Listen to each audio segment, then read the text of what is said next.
Mathrubhumi news impact കൊല്ലത്തെ ഇഗ്നോയുടെ sub centre തുറന്നു.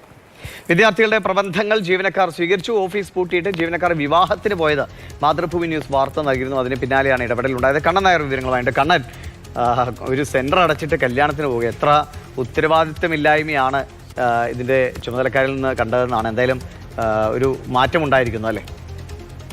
തീർച്ചയായിട്ടും ഒരു മാറ്റം ഉണ്ടായിരിക്കുന്നു ദിവിഷ്. കാര്യം ഇന്ന് തിരുവനന്തപുരം, പത്തനംതിട്ട, കായംകുളം തുടങ്ങിയ സ്ഥലങ്ങളിൽ നിന്നൊക്കെ ഒട്ടേറെ വിദ്യാർത്ഥികൾ അവരുടെ പ്രോജക്റ്റ് സബ്മിറ്റ് ചെയ്യാൻ വേണ്ടി അവിടേക്ക് എത്തിയിരുന്നു. ആ സമയത്താണ് രാവിലെ ഒരു 9 അവരെത്തി. 10 മണിയായിട്ടും ഈ ഓഫീസ് തുറക്കുന്നില്ല. പിന്നീട് 10-10:30 ഇവർ പല ആൾക്കാരെയും ബന്ധപ്പെടാൻ ശ്രമിച്ചത്. അവരുടെ ആ ഓഫീസിലൊരു ലാൻഡ് ഫോൺ ഉണ്ട്. ആ ഫോണിൽ വിളിക്കുന്ന സമയത്ത് ഒരു ഫോൺ എടുക്കുന്നില്ല.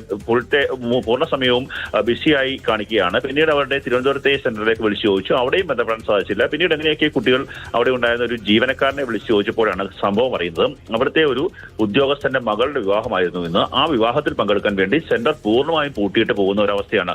സാധാരണ കല്യാണത്തിൽ പോകുന്നുണ്ടെങ്കിൽ അവിടെ ഡ്യൂട്ടി ടൈം കഴിഞ്ഞിട്ട് പോവുക, അല്ലാത്ത പക്ഷം അവധിയെടുത്ത് പോവുക. അങ്ങനെയെങ്കിലും പോലും ഒരാളെങ്കിലും ആ ഓഫീസിൽ ഉണ്ടാകേണ്ടതാണ്. കാര്യം 30-ാം തീയതിയാണ് ഈ പരീക്ഷയുടെ ഈ പ്രോജക്റ്റുകൾ സമർപ്പിക്കേണ്ട അവസാന തീയതി.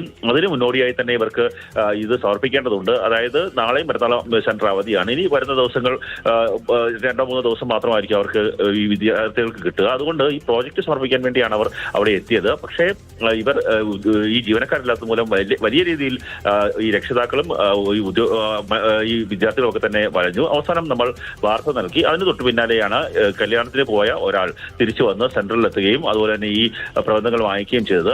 അതിനു മുമ്പ് ഈ വിദ്യാർത്ഥികൾ ബന്ധപ്പെട്ട സമയത്ത് സമീപത്തൊരു DTP ചെയ്യുന്ന ഒരു കടയുണ്ട്. ആ കടയിൽ പ്രോജക്റ്റ് നൽകിയിട്ട് പോകൂ എന്ന് ഉദ്യോഗസ്ഥർ നിർദ്ദേശിച്ചതായി പറയുന്നുണ്ട്. അതായത് ഈ പ്രോജക്റ്റ് എവിടെയെങ്കിലും നഷ്ടപ്പെട്ടാൽ പോലും യാതൊരു ഉത്തരവാദിത്വം ഉദ്യോഗസ്ഥർക്ക് ഉണ്ടാകില്ല എന്നുള്ളതാണ് ഏറ്റവും എടുത്തു പറയേണ്ട കാര്യം. എന്തായാലും വാർത്ത പുറത്തു വന്നതിന്റെ അടിസ്ഥാനത്തിൽ അവർക്ക് തെറ്റ് മനസ്സിലാവുകയും ഉദ്യോഗസ്ഥനെത്തി തിരിച്ച് അവിടെ ഉണ്ടായിരുന്ന വിദ്യാർത്ഥികളിൽ നിന്ന് അവരുടെ പ്രബന്ധങ്ങൾ എന്തായാലും വാർത്ത നൽകിയതിന് പിന്നാലെ നടപടിയുണ്ടായി, പ്രബന്ധങ്ങൾ വാങ്ങി. പക്ഷേ ഇങ്ങനെയൊക്കെയാണോ ഒരു ഉത്തരവാദിത്തപ്പെട്ട സംവിധാനത്തിൽ നിന്ന് അല്ലേ പ്രതീക്ഷിക്കുന്നതെന്ന്?